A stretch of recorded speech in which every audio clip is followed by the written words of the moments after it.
Welcome to the Cultivating Success podcast.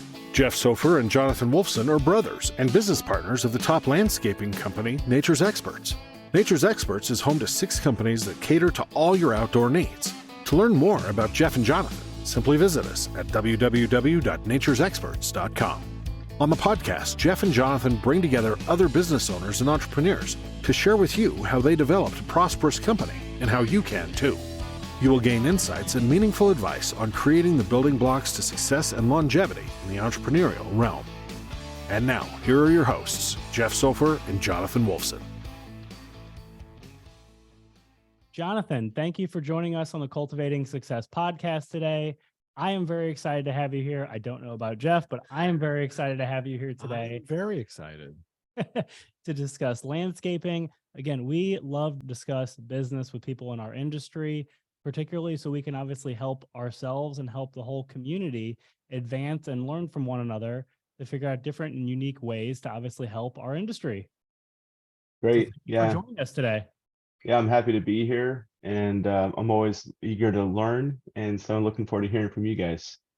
Absolutely. I feel like, education in the landscaping industry, and I don't really feel like every field has this, really has a really abundant options of advancing your knowledge base, particularly in Florida, around University of Florida. They've really done an unbelievable job in giving educational courses that you don't have to go to college for. They're actually just courses that they actually offer to people in the industry to learn about current bugs, do soil samples. There's, arborist courses you can obviously take in Florida. So I feel like we're very lucky to be in Florida where we have all these different particular options to advance our education. Well, that, and we have just so many different microclimates to work with to create beautiful spaces. So it's a really neat place to live. Tell us about your business, Jonathan. How did it start? So I own a business called LawnMore, and it began in 97. LawnMore. That's right. Okay. So it's a pun on the word lawn mower, and it's we do your lawn and more is the idea. Oh. And so it began with a lawn mower. That's right, exactly. But also more. Yeah, so the idea was we wanted to do more than just lawn maintenance, and so over time we've actually become more and more of a landscape design company. And I would say at this point, pun intended. Pun was absolutely intended. Absolutely intended. Okay, good. Yes, I have dad jokes and I like to punish people. So this was like him. Yes, say like the same thing. Yes, punish me. As long as I'm laughing, Yeah. It doesn't really matter. Yeah. You know what I mean? Yeah, exactly. Well, the at this time we're in the process of transitioning to having design build that we can do in multiple areas, and we haven't let it escape our thoughts that we might change the name in the future just to make it easier to relate that we are actually more of a landscape design company than actual lawn maintenance company. But when I was a kid, we started as a lawn maintenance company, and then over the years it's kind of grown and morphed. So let's take a breath there for a second. What do you feel is more beneficial being a installation company versus a maintenance company? What are the pros and what are the cons do you see? So the cons I see for and I guess I should start with pros. The pros for lawn maintenance is it's a low bar of entry. That's also the con. The pro to lawn care is you can get out there and get work if you're motivated, and you can build a business and be an owner operator. Again, that can be a con if you're trying to scale something, because it kind of, I think the primary con I see in lawn maintenance, if you're trying to scale, is that it's challenging to have profitable business because the margins stay so tight because there's so many people willing to get into the field and compete at a lower dollar than you might get for a landscape install company, where it's a higher level of expertise. Plant knowledge is necessary. There has to be a lot of experience and knowledge of how to do layout, how to do sales, and then the actual execution of the project, having a good, well-trained team around you. And also having good reps that can come in and help you with installs for the areas that you may not be able to do yourself. So having those other folks you can bring in to collaborate on projects. So when you're referring to the lawn maintenance, there's two different, sectors of it. There's residential and there's commercial. Do you feel like both sectors of the business are particularly the same, or do you think there's differences as far as the pros and cons are considered in your position? Yeah, I think from from my experience, we've done primarily residential. And so on the residential side, one of the pros I've seen is you get to be with people for a really long period of time. You're almost become like a family member, and there's a lot more opportunities to create deeper relationships with your client base. My experience with commercials, it's stable, but a little bit more cutthroat on the pricing. So doesn't mean that I'm right. It's just been my experience. But we have done some commercial, but most of our business has been residential. So I think that, all of your points are right, but then there's also the nuances of each point, right? So there's in the commercial field, right? Each particular building, office, shopping center, et cetera, can be very fickle, right? Just like any customer can. But you can also have one customer that you have a good relationship with that has 5, 10, or multiple buildings of whatever sort that you obviously can capitalize on. Mm-hmm. Obviously, you can take one relationship and you can multiply it into many. Obviously, Yeah. nurturing the relationship, adding on different design services and all that stuff. Mm. So I think it's I think that every particular segment of the business really has a lot of opportunity, and you really have to gravitate towards, after you've done it, you have to gravitate towards what you're really most passionate about. Because I do think that the installation side of the business particularly is you are dealing with a little higher caliber of companies that you're competing against.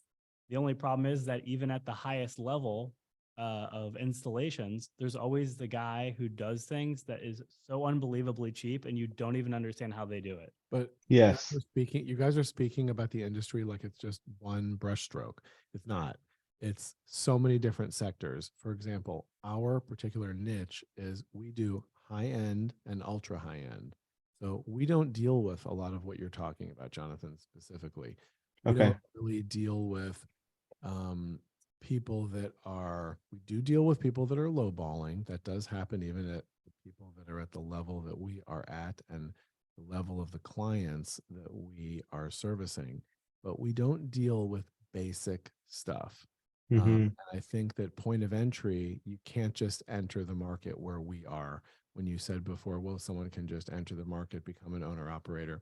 I don't think it's quite as simple when you're at the sort of stage that we're at. It's not that we're better than anybody, but this is the particular niche that our companies, this is what But we this do. also depends where you live. If you live in Naples, then you obviously could pick an area in Naples that you only want to do residential. If you live in But Naples, just so you know, Naples and Sarasota and even Tampa, they have areas that you could do high end and ultra high end there also. I mean, it's Yeah. South Florida, like those areas, and Orlando also. Even though there's so much commerce there and there's so many, it's just more difficult because there's less of it per company per capita, which means that obviously it's more competitive or harder to yeah. get I mean, to. in South Florida, there's so much high end and You can ultra take high end. you can take Yes. all the way Take a through slice. West Palm Beach, Yeah. all the way through Miami, and just follow the intercoastal. Start at Jupiter and go all the way. Yeah, It's- just I mean, just follow the intercoastal pretty much. like 3 more municipalities, and those are loaded with them also. It's just that it's a really ripe area for what we do. There's tons of challenges and everything with it, of course, and it's a business like anything else. It has its good and bad points, but just specifically isolating what you said, Jonathan, about the point of entry and becoming an owner operator and stuff like that. It's funny because a lot of people who look at landscaping from the outside do think of it as just one big glop. It's just like, oh, you're in the landscaping business, but really there's so many different spaces inside the big space. I have a question for you. So does anybody ever ask you, they say, well, you're a landscape designer, are you a landscape architect? Do they assume you're a landscape architect? And why not become a landscape architect? Or is that really not necessary for you? I have a landscape architect that we bring in on projects that we need them for, but to be a landscape architect requires a degree from school. Yeah. Yep. And my degree was in history and Asian studies. And never went into landscape architecture. I was more Right. self-taught in the field and learned how to design and learned how to use design software and programs. So you're a landscape designer, but you're really a businessman, aren't you? Correct. Yeah. Yeah. Because if you, not that a landscape architect can't be a business person, but it seems like you're a real business is on your mind because you're design and creative. You run a company, you're talking about being surrounded by a really good team. Those were your words. And then also Hmm. you sub a landscape architect when you need one to Hmm. qualify, and that's very good. So I think I'm understanding, what you're all about. I think it's interesting because a lot of people in the industry, you either sort of get pigeonholed as you're really creative and you're in the landscape industry and that's all you do, or you're just in it for the business. I think someone like you that says that you're a landscape designer and you are doing it to do business also, I think that, you can make more money and get a lot more out of it. Yeah. Well, I wanted to ask you guys, so what did you do to kind of scale your business and get in more with luxury clients? And before you answer, a lot of the areas you mentioned on the coast are a little bit different than what we see in Gainesville. Yeah. But even on the coast, I mean, I live in Sarasota, my business is in Gainesville, but I also spend a lot of time in Naples and Jupiter. There are companies like yours that are larger that do have a system in place, but there's still going to be Joe Blow with a Sure. truck and a trailer out Here and there, there. Yeah. Here. in some of those neighborhoods, cutting grass, getting Yep. started, cutting prices. Yep. But Here and just to there. your point, how do you create a business that's successful that gives value to customers and helps them want to buy in at a luxury or a high commodity value? Oh, So, we'll let you take this. sure. Okay. Thanks, Jeff. All right. So our business model originally, when we first started, we had it was 7 flower shops. We subbed out landscape maintenance, we subbed out tree work, and we did holiday decorating and lighting. That was Okay. what we did 15 years ago. And we subbed out pest control. And we subbed out pest control. And from there, the motto was diversification. So how do we continue to diversify? How do we continue to add different streams of revenue? So the first thing that we decided that we needed to do was we're like, it is very risky to be subbing out work to somebody Someone else is because in control. that's their relationship that they could be building with your particular customer that they could steal. It could be that they just don't want to do business with you or they raise their prices.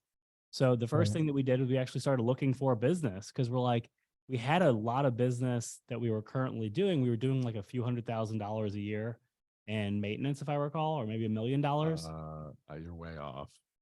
How much was Which is it? not like you to be way off on something like that. We were actually at a couple of $1 million of revenue that we were doing for tree work, pest control, fertilization, landscape maintenance, landscape installation.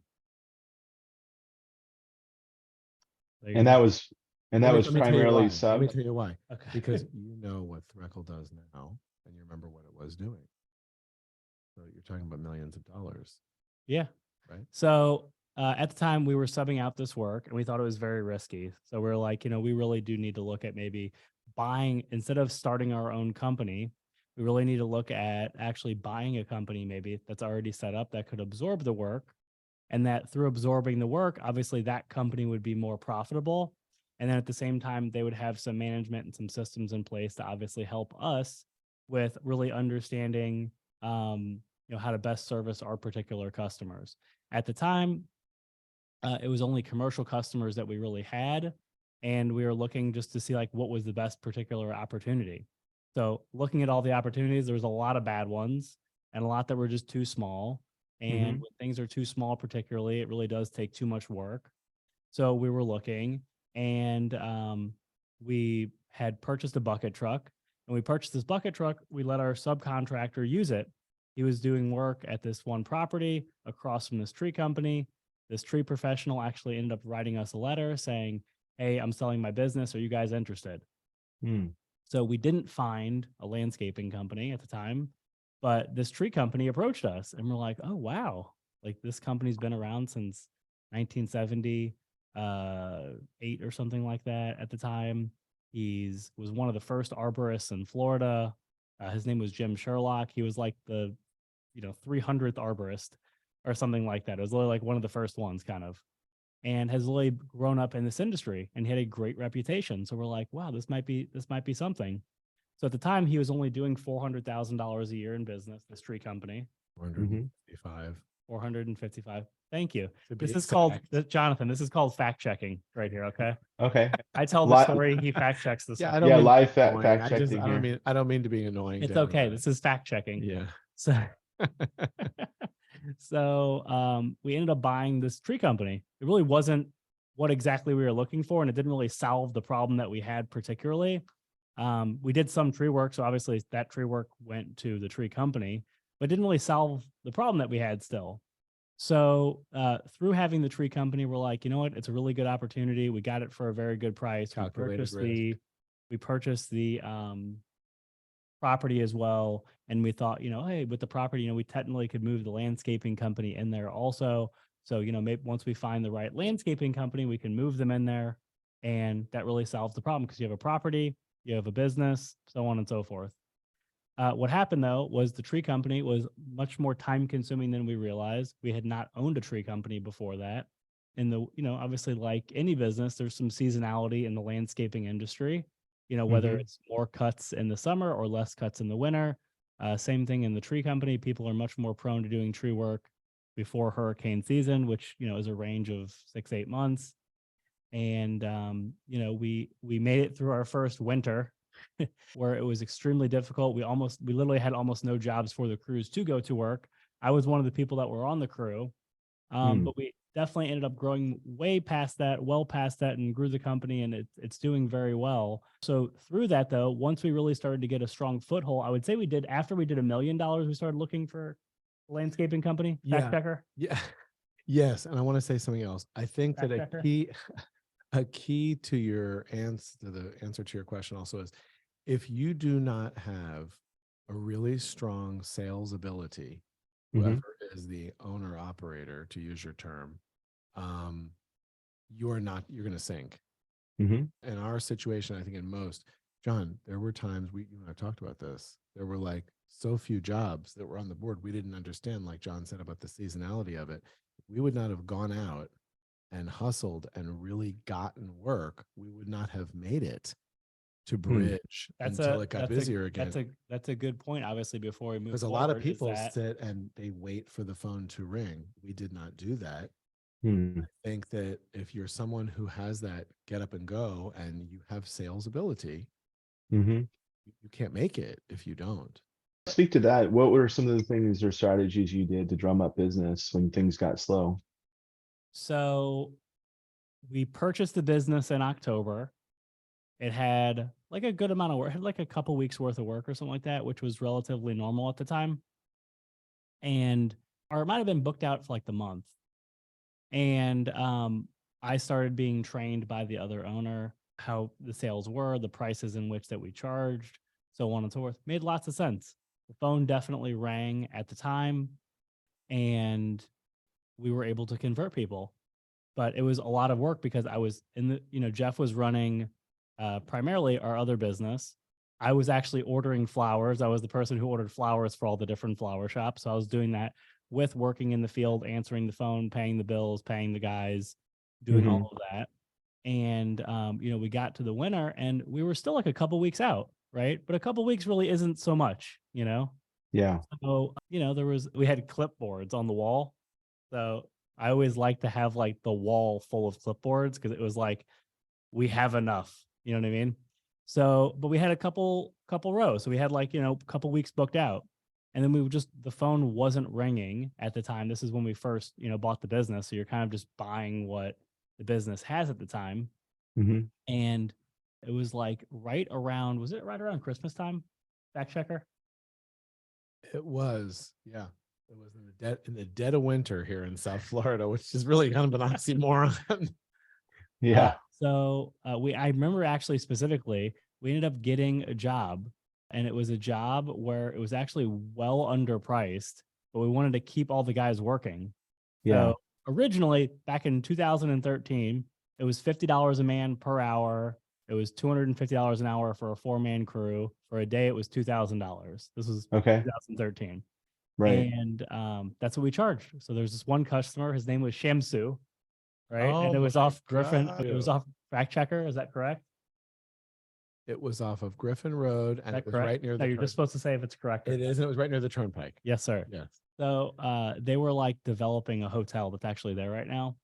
Okay. But there were like some branches that they wanted to cut back. I can't believe I remember. They his wanted to name. cut back, and they wanted to price them. I explained to them, this is something where like it's really just more like how much do you want to spend on the job, you know? Right.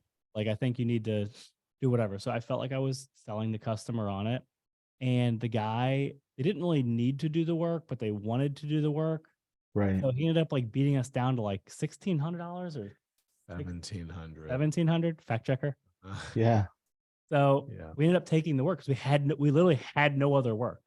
And Okay. wait a minute, and the work was like 3 weeks of work. I don't remember if that's correct. Fact checker. Okay, so let's settle on 2 weeks.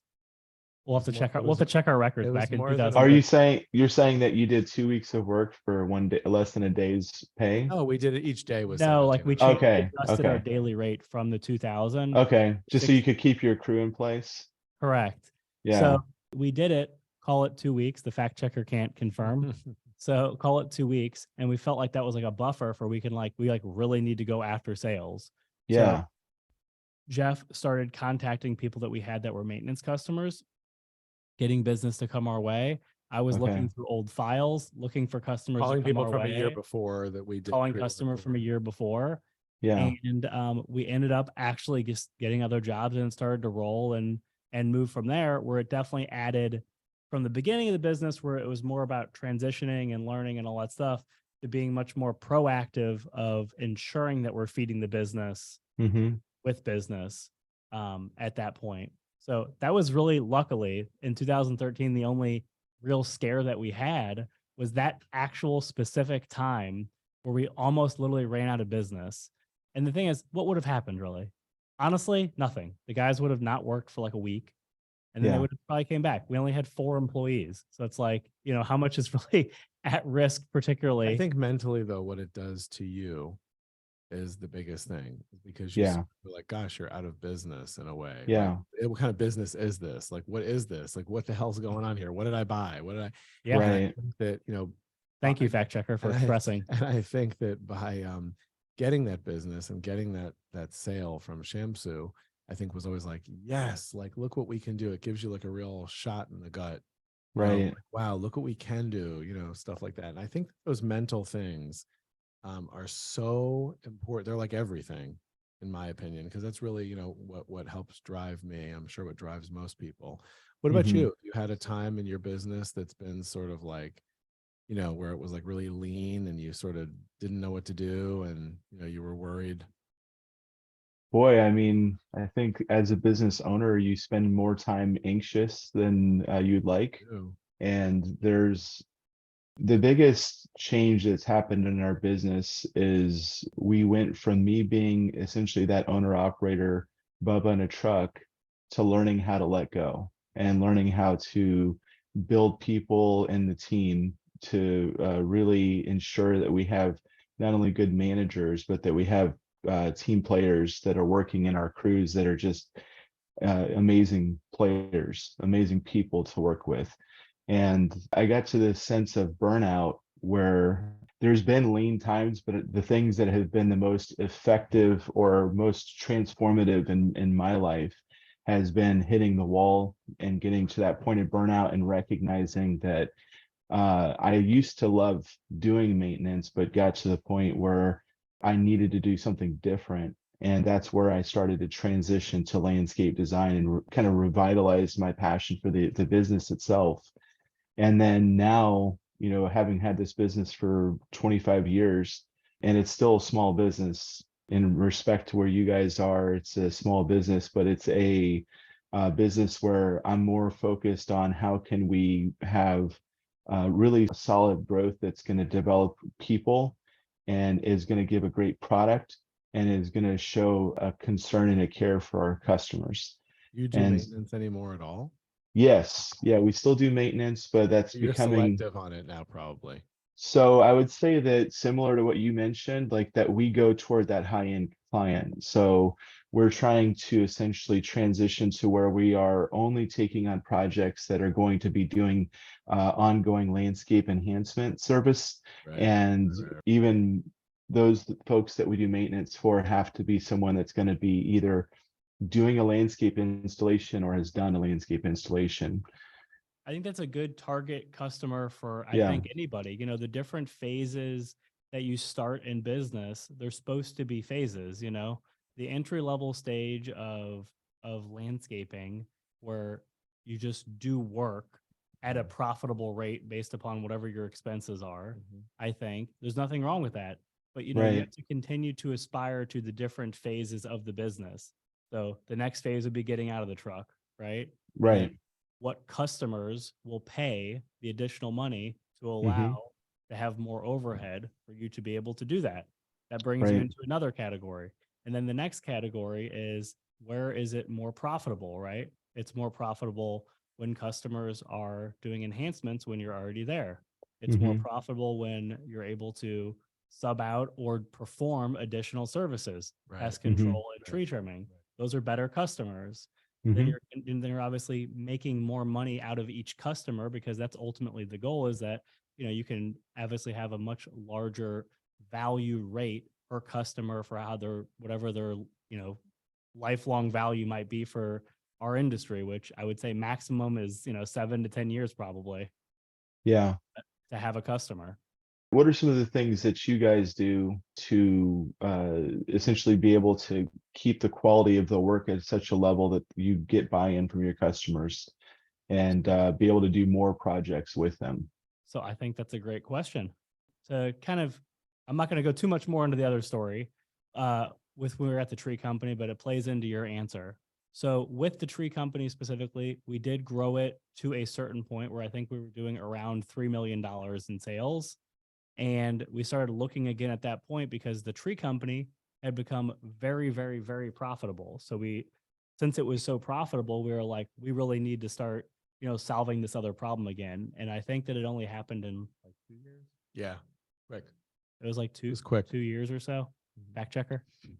You're saying you got it from 400,000 to 3 million in 2 years? Yes. Approximately, yeah. So at that time, we reached out to our business broker that we spoke to, and asked them, you know, which businesses are for sale. So, you know, you get a list, doesn't say the names of the companies. Have you ever purchased a business? From a No, business broker. So no, I haven't. you get like a redacted list. So say there's 10 companies, it tells you what their gross is, it tells you what their adjusted net is with, you know, the owner's expenses added back into it, and it gives you like a little bio about each company, like to see if you're interested. And then obviously from that, you can say, you know, number 1, I'd like more information, number 3, number 5, so on and so forth. So there was, you know, we were looking for larger companies. We're looking for ones that did a few $1 million that were similar to our tree company. We didn't want to buy one that had one. We didn't want to buy one that did 21. We wanted one that did like, you know, $3 or $5 million. That was like a small, you know, smaller landscape maintenance company, but that would have an actual set management in place. Yeah. So through looking, there was one of them that did high end. So we always, when we did the interior plant maintenance, always targeted high end customers. Hmm. Always. My brother particularly always liked doing high end design. So there was one that did high end landscaping. So we're like, oh, what's this one? We looked into it. It actually was a company called Diaz Brothers, and Diaz Brothers did high end landscape maintenance in Broward County and Palm Beach County And installation. and installations. They were very well known. And we, the tree company, actually were a sub of Diaz Brothers. Huh. So it gave us an insight that I actually knew some of their properties at the time. And I was like, wow. I mean, all the account managers that I meet are exceptional. Their properties look amazing. Like, it seems like this is like too good to be true almost. So that was the business that we actually ended up looking into, was specifically high end, good reputation. It was a landscape maintenance company that started actually as more of an installation company, that they just did only high end installations, but by default, of doing the installation, you have to do the maintenance. And that's really Yeah. how the company had grown. Can I mention something that you left out? Yes, fact checker. You left out that we also purchased a pest control and fertilization company the year after we bought the tree company, which was Maximum Pest and Fertilization. I would check that fact. I don't think it was 1 year. Okay, year and a half. I would still check that fact. No. We bought Maximum before we bought Dias. That's my only point. So we Okay. bought 2 companies before we bought the landscape company. To answer Okay. your question though succinctly, is, I think that there is something to be said about willing it, making a lot of strides and steps towards it, and it will come to you. Mhm. You know what I mean? Like your question was, how did you end up doing this? How did you end up doing it? I think like if you put it out there sort of like into the universe, I know that sounds corny, but I think if you do that in every way, just which is what John and I did, I think it comes to you. It figures out, you know what I mean? The problem gets solved. You get what you want, that sort of thing. And then once we got the landscape company, we took those couple $1 million of revenue and put it into the landscape. That like got another burst of business right when we started. Yeah. Answer it a little bit more, I think, accurately, fact checker, is that would make me not a fact checker. I know I'm fact checking this actually. All right. So we purchased it for the people, right? Okay. That was Yep. actually the reason we did it. We did it Yeah. because we didn't have management in landscaping. We were subbing it out, and we had that couple $1 million worth of business that we could instantly bring into that company. So the reason for buying it was I was too busy with the tree company. He was too busy with the interior plant maintenance, flower shops, all that stuff. So we needed a company that had management. So Yeah. this company had management. And what the key was is to staying with the right customers, is that everyone at this particular company, it wasn't a blended company that did like half commercial, half high end. Right. Everyone there was targeted at only doing very specific, high end, perfect, detailed work. And I knew this for a fact because I actually knew the properties that they did. Right. It was super helpful. The other thing, John, was that we wanted it to be a company that had a good percentage of maintenance and a good percentage of installation. We had looked at other companies. In fact, we almost bought a really large company that did Well, before you get into that, can I multi-millions. finish what I was saying? Sure. So, But they didn't have a good percentage. The percentage wasn't right in our opinion of the installation. What was the right percentage? Oh, no, he asked you. he asked us. Yeah, I know, but you brought it up. Okay. So I just thought you wanted to say. No, I So wanted to say something this else. company, so I'm sorry, but I'll just say, so the company that was like this company that was doing like 16 or $20 million, I forget, of like the amount of business they were bringing in, literally like 75% of it was landscape installation and 25% was maintenance. And so it like kind of frightened us. We almost bought that company, but we kind of thought that that's like out of whack. That's not balanced. And so Dias was doing like 60% maintenance and like 40% installation. Interesting. So your thoughts were, and I'm curious, why is it that you thought it would be better to have more maintenance than landscape install? I felt like, because you want more of the money coming in every month that you can count on and you can build on the landscape installation. Well, like to have a base to make sure that you have that money coming in like an annuity every month. We were more comfortable with that because remember, we came from doing business with these flower shops and we already did interior plant maintenance, and interior plant maintenance, you have that annuity every month with that money coming in. And the landscape, and then the tree company, what we learned from the tree company was you don't have that. You don't have that annuity. Every customer is you a new do once a customer, year. but then once a year, if you get the customer back, but you really don't have, you can't count on it all the time. There's a long way to go from when you do the work on January 15th to go to January 15th the next year to do the same work for that same customer. They say bye-bye to you and for a whole nother year. So we learned that and realized, the maintenance and the annuity and the recurring revenue is like very important. Wouldn't you say that that was really part of the reason that we bought it with the percentages so much more equal? That really played into our thoughts. The reason we didn't buy, there's a couple things going through my head. So I still want to answer the other original question first. Okay. But to answer what Jeff is saying, the larger company we didn't purchase ultimately because their net was 3-point-something% on it was like $17 million, which was absolutely ridiculous. Yeah. And the company definitely was not, it seemed to be very well structured and organized, but it didn't seem to make sense, a lot of the information. So the reason we didn't ultimately buy it was partially because there was so much invested into one person who was selling the installations. Yeah. I don't see a problem of having any certain split of installation versus maintenance. I do have a problem if you have one particular salesperson who is directly in charge of that. You had Mm-hmm. 3 people that did $5 million a piece. I would think that's You know, diversity. listen to me. But You are talking as of what you know now, but at the time, it was the net. That was the reason we didn't. No, I know that, but at the time, it was a very big issue with us. We did discuss, and it was a very big point about that the landscape, installation was so much more of a percentage than the maintenance. You don't remember that being like a major thing? I do. I remember thinking to myself, they do jobs that are $500,000, but they only make $500,000. So I thought to myself, the cash flow would be absolutely horrible. Yep. Yeah. Just because that's how low the net was. Go back to what you wanted to say before. Back to what I was saying before. So, we targeted specifically wanting to do high end. And you said, how do you target high end, right? Mm-hmm. So we targeted it specifically by knowing our local competition, Mm-hmm. being aware that they were for sale by contacting a business broker, and thirdly, understanding their core business, that's the reason the employees and the managers work there.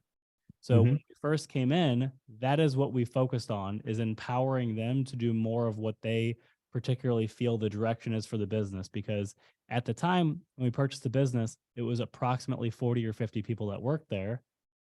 That's why the people worked there. They worked there because they loved doing high end. There were some commercial properties that they did, but it was like 5 out of 100. You know what I mean? It was really like absolutely nothing. So our model going into it of how do you directly target it, it is empowering the people that you're actually hiring to really keep doing more of what they want to do, and not trying to change the focus to your focus, but to what the focus is already of the direction of the ship, instead of trying to change the direction of it. Yeah.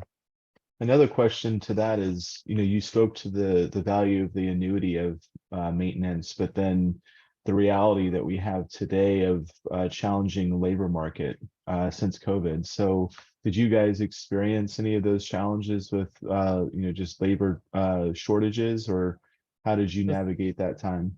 So as far as the annuity portion that Jeff mentioned, it is important if you want to continue to grow your business and to be able to gain attention and to be able to have all of the best people in your business, you do need more dollars, right? So by having more dollars, you can have the person who makes $100,000 or more, right? You don't need 5 of them, but you might need a few of them in your business.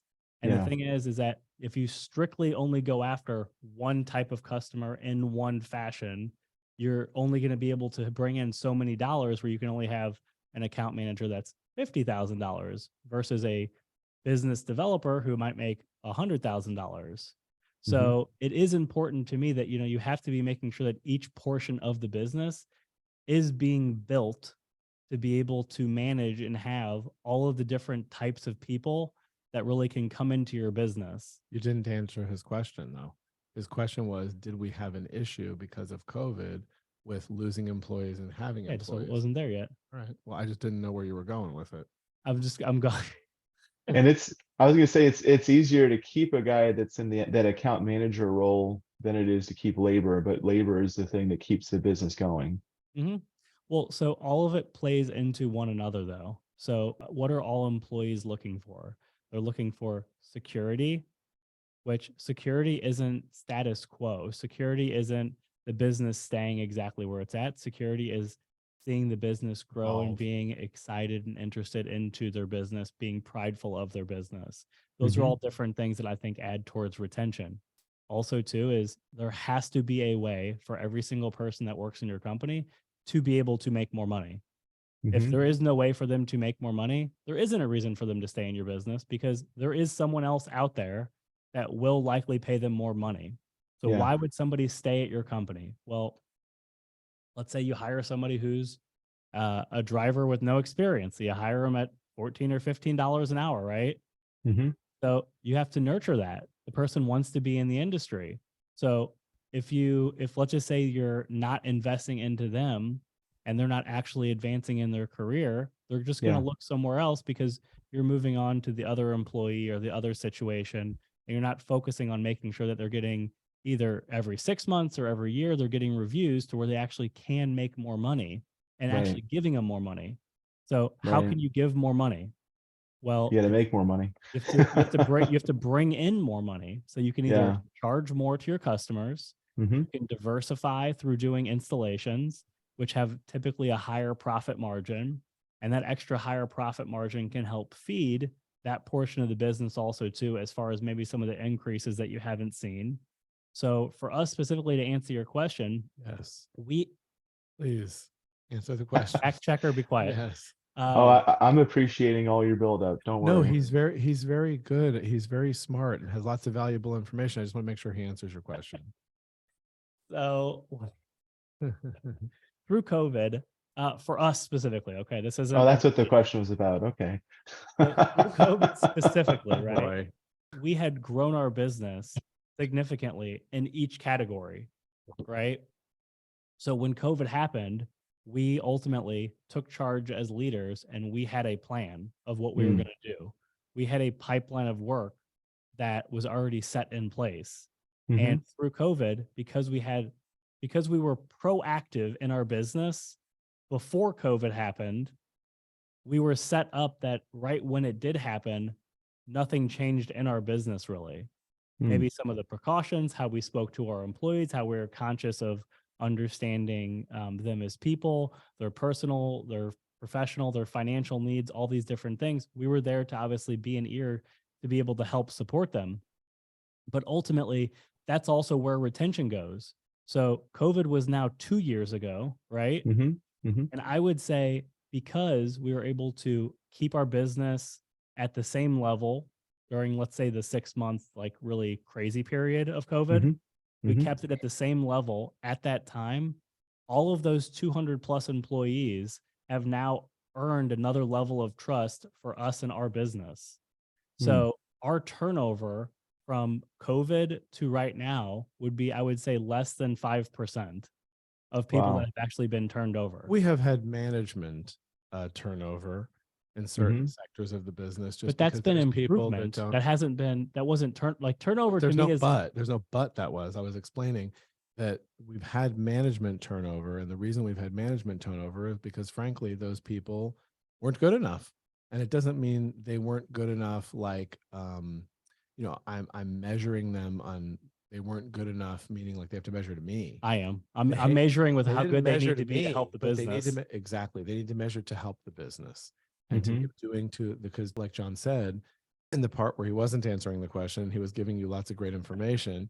The business has to evolve, and if there's people that are sort of like not wanting to evolve and wanting to stand in the way and not wanting to participate in making everything better for everybody and not just themselves, they need to hit the road and go somewhere else, and we need to hire someone else for that position, and we've done that. Yeah. So to Yeah. go back to the COVID also too, is the people is one aspect at our particular level that we are at. It is really based upon the leadership and the direction that you're forging forward that you have to make sure that you can sustain, right? Because you have now aligned people with your company that believe in you and believe in the business because they've already Mhm. been there. Like, someone who's been in a business for a year obviously has respect for you as an owner. They have respect for their management or the quality of work or a combination of those particular different things. So how do you keep them to stay there? You have to move past the employees and you really have to go into the management and the strategicness of the business, that how do you keep it at the same level and or more? And the thing is, that is a very proactive stage where it goes to what Jeff said, that you have to actually analyze, is your management able to continue to grow, diversify, and develop the actual business to continue to move it forward? because Mhm. it is to make a safe, comfortable, and fun work environment isn't that hard with advancement. That's really all Yeah. the people that are looking for in the field are looking for. Mm. So can you create that? Yeah, that's relatively easy, right? At a certain point. But then when you come out of the field and you become into the office, then it actually becomes harder because now you Mhm. have to figure out how to pay for that person. And then when you bring on your first manager, how do they manage the people? But then they actually need to bring in more sales. And then that's when Mhm. the problems start to become actually how the business is going to sustain and continue its direction at the Mhm. level that it's at or higher, where that's where we saw a lot of turnover in our business, that Mhm. we were noticing that there were people that weren't pulling their weight, weren't as engaged, and they were Or looking. just an asshole, honestly. Person was just a fucking asshole and they weren't there to be part of the team. There's no like, fancy way to say it. I'm going to leave you today with something that we try to do every day. We want to be productive, profitable, and fun. And to me, that's how you run a business, because without the productive, you're not going to make any money. Without the profitable, there is no money. And without the fun, there's no motivation for either. Yeah. So, all right. So one thing I actually want to go over with you actually is I saw this recently. I thought you'd think this. I think you both will think this is interesting. Okay. Okay. Jonathan, All do you right. have any questions actually before I go into this? No, I probably do, but it just depends on how much time we have left. He's afraid he's going to get a 15-minute answer without answering his question. Fact checker, be quiet. Yeah, if you want to go ahead, I have a question after though. Okay. Go right ahead. I have it in front of me in black and Okay. white here. Okay, perfect. Yeah, so that I guess the question I have is so given this, where your business is today, what's the level of day-to-day involvement that you have, and what are you doing as far as like meeting with your team? What are some of the things that you're doing to keep your management team excited, keep them on track, keep them engaged? What are you So to doing, me, Jeff? this is a very quick answer. Okay. To me, it's a very long answer. Yes. Oh my God. And I don't have the time for it on this particular podcast. So it's a very quick answer for me. Honestly, you need to develop a relationship with all of these people. You Right. can be the boss and so on and so forth, but we are all humans. And you need to convey to them that we're all created equally and you need to be equal to them. There is a pecking order at a business. We happen to be the owners, but if you really try to connect with people and really make a relationship and let them know that you really do care, it Mhm. really, really, really makes a world of difference, and people really buy into you and your business. If you Mhm. have that genuineness about you, I think that John and I do. I know that we do, and I think that's really what's been able to connect without all the other parts about it. I mean, there's a bunch of other things, but I think that's what it boils down to. Yeah. But go ahead John, with you got your very long answer. yes. So I would say, what was the question again? Oh my God. Okay. No, so I would say what Jeff is saying, but I don't think I exactly agree.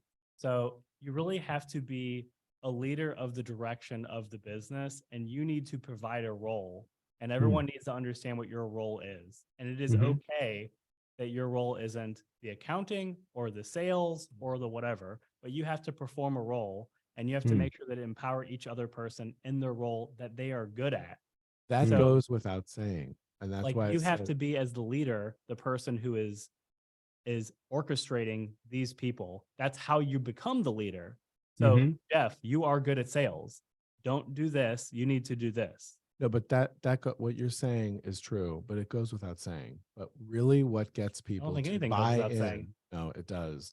Because when obviously to have a company that's successful like these and to have as many people as we've got, obviously what you're saying is correct, but anyone who understands that would know that they need to do what you said. I think what people don't realize is you can't just do that on a one-dimensional basis.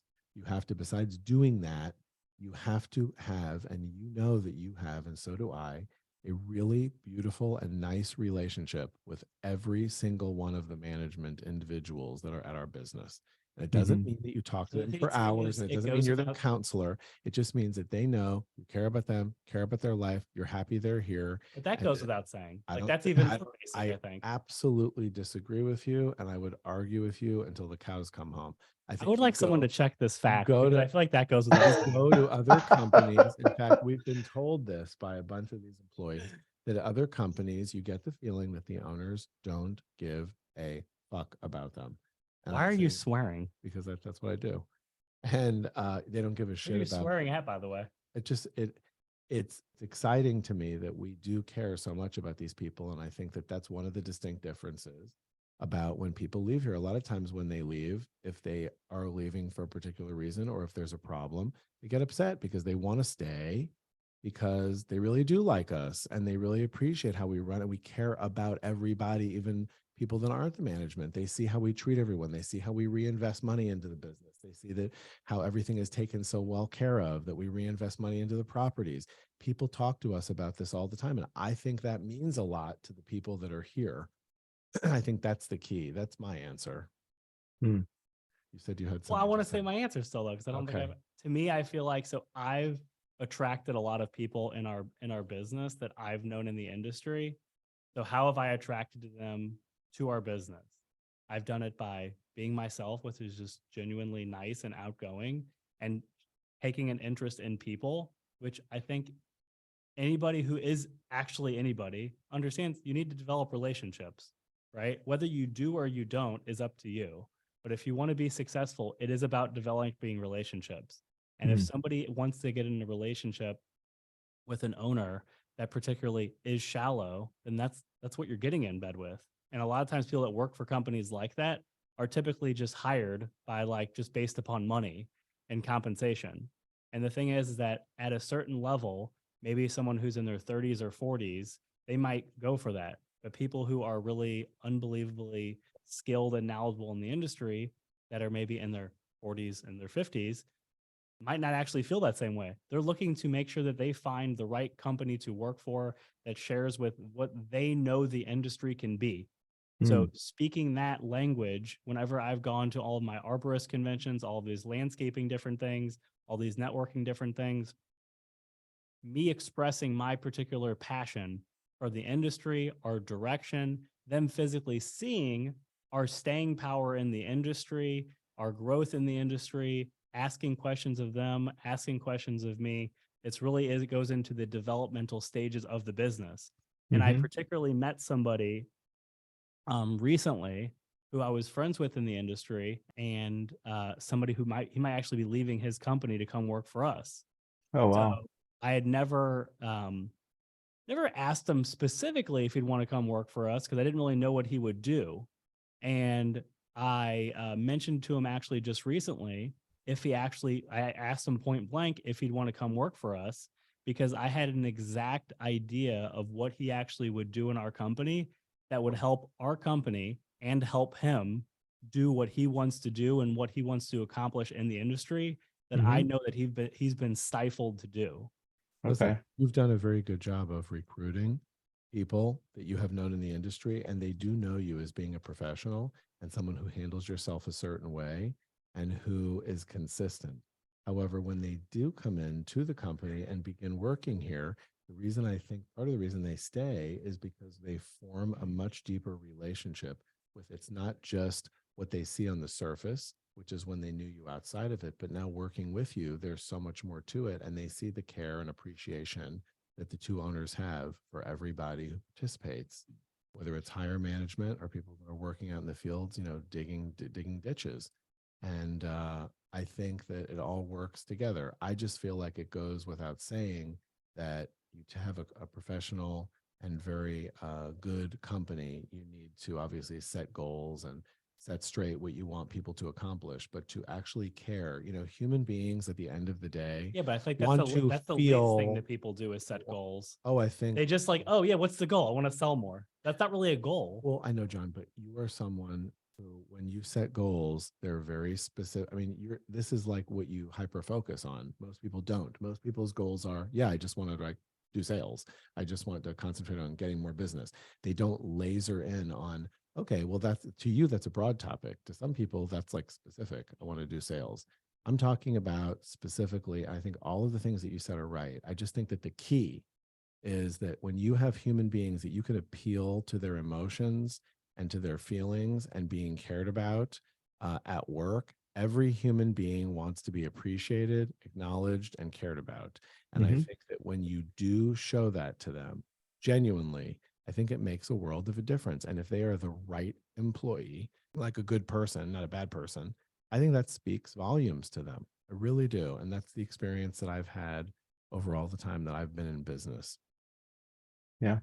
Thank you for expressing. You're welcome. Would you please say what you're going to say? No, I don't need to go over this. All right. Jonathan, it's really been great having you on the show today. I really enjoyed this conversation with you. Same.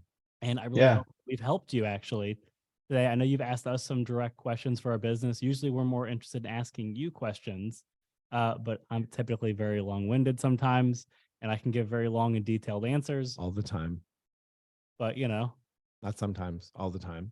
But it's great because he's very smart and he has a lot of really great things to say. Thanks, fact checker. No, you do. He really is very, very smart and has a lot of wonderful things to say. And I can see that you really enjoyed listening to a lot of the information that you were given today. You asked a lot of really good questions. So thank you. Absolutely. Always a pleasure to learn. Jonathan, thank you again for joining us on the Cultivating Success podcast today. How do people get in touch with you, Jonathan? I definitely would like to make sure, fact checker. Sorry. Oh boy. I definitely would like to obviously maybe pick this conversation up again, where we're actually asking you some more questions about your business and how you've grown it, because I think that would be very helpful for our community of listeners and people that are actually learning about the landscaping field. So I think we're actually need to pick this up again sometime in the near future. How do people get in touch with you, Jonathan? Jonathan, how can people get in touch with you? Well, I would love to come back and talk to you guys some more, because I think even though I own a landscape business, I also own a coffee roasting business. The thing that gets me most excited is going back to when I was talking about being in burnout and finding a passion. I've become passionate and zealous about helping other business owners cultivate joy in the work that they do, building good teams and being able to provide great products for their clients. And so that's something I'm doing now, meeting with other business owners and helping them to grow. Obviously, the level of scale I'm capable of is limited by the ceiling I have, but I can help other guys to that level. And I'm wanting to learn and grow, which is why I enjoyed asking you guys questions and hearing about just what's possible. But to get a hold of us, we're in Gainesville, Florida. The name of our company is LawnMore Gainesville, and you can find us at our website, lawnmoregainesville.com. LawnMore.com. Yep, that's it. Gainesville. LawnMoreGainesville.com. That's it. Got it. Jonathan, All thanks right. again for joining us. Look forward to talking to you again soon, okay? All right. Thank you, guys. Have a good day. This has been the Cultivating Success podcast with Jeff Sofer and Jonathan Wolfson.